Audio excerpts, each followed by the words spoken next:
நான் வணக்கங்க. பல்லடம் முருகன் ஆட்டோ கன்சல்டிங்லேருந்து மாரிமுத்து பேசுகிறேங்க. நீங்கள் மேலே பார்க்குற பிக்கப் பார்த்தீங்கன்னா 2015 மாடலுங்க. டிஐ என்ஜினு, பெரிய பிக்கப்புங்க, எஃப்பி மாடலு. கேபினு, தொட்டி, சேஸெல்லாம் ரொம்ப தெளிவாக இருக்குதுங்க. 3 ஓனர் கண்டிஷனில் இருக்குதுங்க வண்டி. பவர் ஸ்டேரிங் மாடலுங்க. டயர் கண்டிஷன் எல்லாம் பார்த்தீங்கன்னா 4 டயரும் ஒரிஜினலுங்க. 2 புதுசுங்க, 2 அரை பட்டனுங்க. வண்டி ரொம்ப குவாலிட்டியாக இருக்குங்க. எஃப்சி இன்சூரன்ஸ் எடுத்து கொடுத்துடலாங்க. வண்டி பார்க்குறது பல்லடத்தில் பார்க்கலாங்க முருகன் ஆட்டோ கன்சல்ட்டிங்கில்.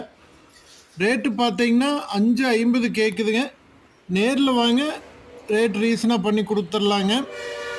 90% வரைக்கும் லோன் பண்ணி கொடுத்துடலாங்க தமிழ்நாடு ஃபுல்லாக. சிபில் ஸ்கோர் மட்டும் நல்லா இருந்தால் போதுங்க. மறக்காமல் நம்ம சேனலை சப்ஸ்கிரைப் பண்ணிடுங்க. நன்றிங்க.